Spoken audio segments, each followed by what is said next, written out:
बुलेटिनच्या सुरुवातीला शेतकरी राजासाठी एक महत्त्वाची बातमी।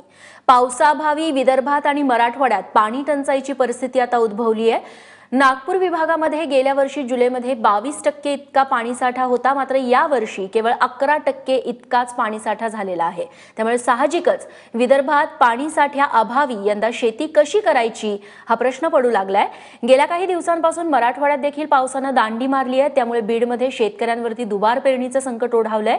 खरं तर जून अखेरीस पावसाने दमदार हजेरी लावल्याने शेतकऱ्यांचा पेरणीच्या कामांचा वेग वाढलेला होता। पावसाचा जोर बघून शेतकऱ्यांनी मूग, उडीद, कापूस, सोयाबीन या पिकांची पेरणीही केली, मात्र गेल्या काही दिवसात पावसाने दडी मारल्याने उगवलेली पिकं आता करपू लागली आहेत। यंदा बीडमधल्या 37 तालुक्यांमध्ये सरासरीपेक्षा कमी पावसाची नोंद करण्यात आली आहे। तेव्हा पावसाअभावी शेती करायची तरी कशी असा प्रश्न बळीराजासमोर पडलाय।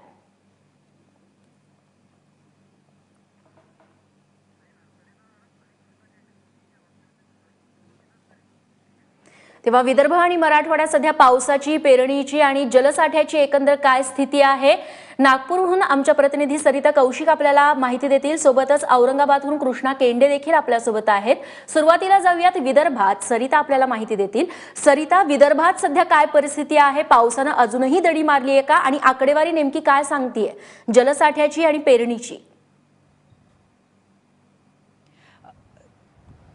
रेश्मा, विदर्भाची परिस्थिती तसं शेतकऱ्याच्या दृष्टीने फारशी चांगली नाही असं म्हणावं लागेल आणि त्यातही अमरावती विभागामध्ये जो काही पाणी साठा आहे तो गेल्या वर्षीच्या ह्या तारखेच्या तुलनेमध्ये जास्त असला तरी नागपूर विभागामध्ये मात्र हा साठा आपल्याला भरपूर कमी दिसतो आहे। अगदी वरचेवर जरी आकडेवारी आपण पाहायची म्हटली तर गेल्या वर्षी यावेळेला विदर्भ नागपूर विभागामध्ये जो काही जलसाठा होता तो मोठ्या प्रकल्पांच्या 22% होता, मात्र आजच्या घडीला फक्त 11% असा जलसाठा आपल्याला पाहायला मिळतो आहे। याचं महत्त्वाचं कारण म्हणजे पाऊस आहे। पाऊस हा अजूनही विदर्भामध्ये चांगला पडलेला नाहीये। तर दुसरीकडे जे काही आपल्याला बघायला मिळतंय ते म्हणजे गोसेखुर्द प्रकल्प हे एक महत्त्वाचं कारण आहे नागपूरच्या या जलसाठ्यासाठी। गोसेखुर्द प्रकल्पामध्ये जर का आपण बघितलं तर यावेळेला 0 असा पाण्याचा साठा दिसतोय। हे अत्यंत महत्त्वाचं आहे कारण 60 पेक्षाही जास्त गेल्या वर्षी इथं यावेळेला पाणी होतं। याचं कारण एवढंच आहे की गोसेखुर्द प्रकल्पाला सुधारणा करण्याची त्याला जी काही त्यामध्ये प्रॉब्लेम्स आलेले होते ती रिव्हर स्युएस या लेव्हलच्या खाली आल्यामुळे तिथं साठा पूर्ण रिकामा केल्यानंतरच ती सुधारणा होऊ शकत होती।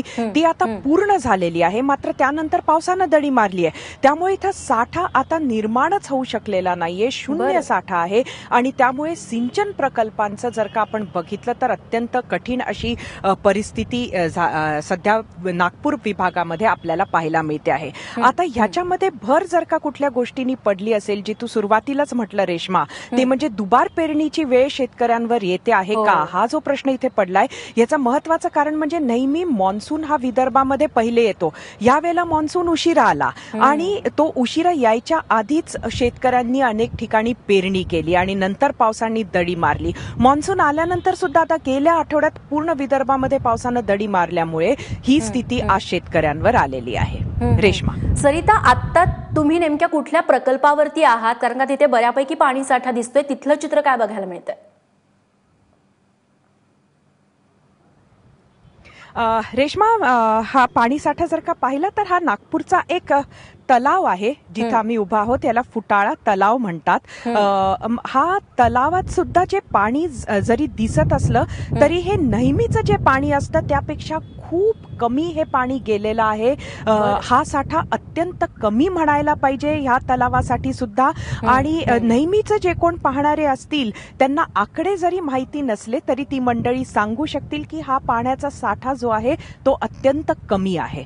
रेश्मा, सरिता, तुम्ही आपल्यासोबत राहाच। मराठवाड्यातली काय स्थिती आहे? औरंगाबादला आपण जाऊयात। कृष्णा केंडे आमचा प्रतिनिधी आता आपल्यासोबत आहेत। कृष्णा, विदर्भातली स्थिती तू आता ऐकली सरिता यांच्याकडून, मराठवाड्यात देखील हीच स्थिती आहे?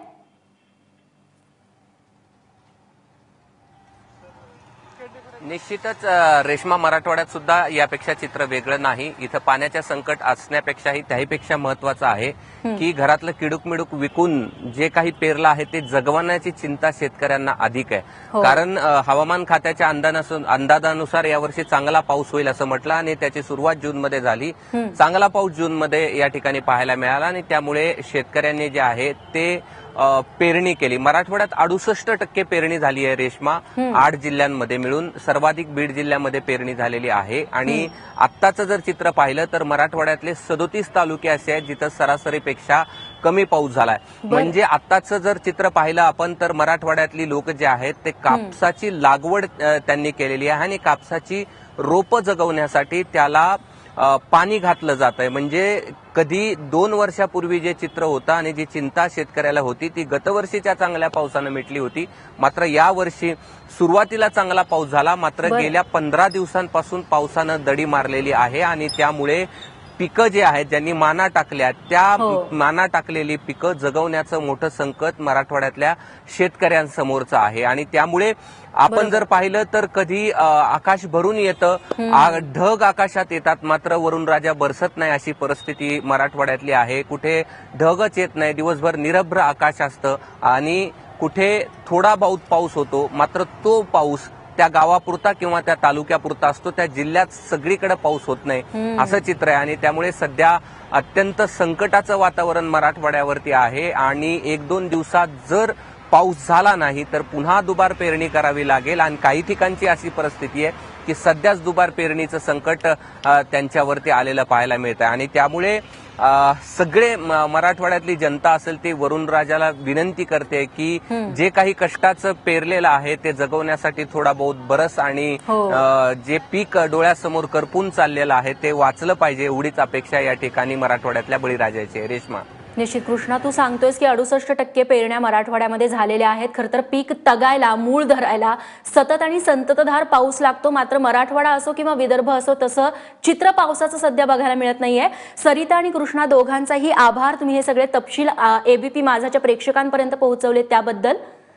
दरम्यान विदर्भातील नागपूर विभागात सध्या कितपत पाणी साठा आहे ती आकडेवारी आपल्याकडे आलेली आहे. त्या आकडेवारीवरती एक नजर टाकूयात. तोतलाडोह प्रकल्प आहे, पाणीसाठा 47% आहे. नागपूर जिल्ह्यातला हा प्रकल्प आहे महत्वाचा. कामठी खैरी नागपूर जिल्ह्यातलाच हा प्रकल्प, 58% पाणी इथे फक्त शिल्लक आहे. रामटेक प्रकल्प इथे अवस्था अत्यंत बिकट आहे, फक्त 12% पाणीसाठा इथे शिल्लक आहे. महिना झालेला आहे मॉन्सून दाखल होऊन. सोबतच इटिया डोह प्रकल्प आहे नागपूर जिल्ह्यातला, त्याच्यात देखील 46% इतकं पाणी सध्या शिल्लक आहे. खरं तर हा पाणीसाठा वाढणं अपेक्षित होतं. नांदवेणा वडगाव 37% पाणीसाठा इथं शिल्लक आहे. उजारी टोला इथं तर फक्त 7% इतका पाणीसाठा शिल्लक आहे. पावसाळ्यात जलपातळी वाढणं अपेक्षित होतं विदर्भातल्या वेगवेगळ्या प्रकल्पांमधली, मात्र तसं होताना दिसत नाहीये. आसोला मेंढा 21% इतकंच पाणी शिल्लक आहे या देखील प्रकल्पामध्ये. सोबतच दीना प्रकल्प आहे तिथे देखील फक्त 9%. गडचिरोली जिल्ह्यातला हा प्रकल्प आहे, 9% पाणीसाठा इथं शिल्लक आहे. वर्धा जिल्ह्यातला बोर प्रकल्प आहे तिथे देखील फक्त 18% इतकाच पाणीसाठा सध्या शिल्लक आहे. वर्ध्यातलं धाम धरण आहे तिथे देखील 12% एवढंच पाणी या घडीला शिल्लक आहे. पाणी पातळीत वाढ म्हणावी तशी झालेली नाहीये. भंडाऱ्यात विदारक चित्र आहे. गोसी खुर्द पहिला टप्पा 0% इतका पाणीसाठा इथं आहे. तर 52 थडीची अवस्था देखील तीच आहे, 0% पाणीसाठा अशी आकडेवारी इथं बघायला मिळते. धापेवाडा 0.4%, फक्त मृतसाठा शिल्लक राहिला इथं म्हटलं तर वावगं ठरणार नाही. गोंदिया जिल्ह्यातल्या प्रकल्पाची ही अवस्था. वर्ध्यातलं लोअर वर्धा धरण आहे त्याच्यामध्ये 18% पाणीसाठा शिल्लक आहे. जर महिन्याभरात चांगला पाऊस झाला नाही तर ही आकडेवारी आहे ती अजून खाली जाऊ शकते. चंद्रपुरातला इरई प्रकल्प 33% पाणीसाठा इथं शिल्लक आहे. तेव्हा ही सगळी धरणं, ही जी सगळी प्रकल्प आहे ती सध्या ऑक्सिजनवरती आहेत असं म्हटलं तर वावगं ठरणार आहे.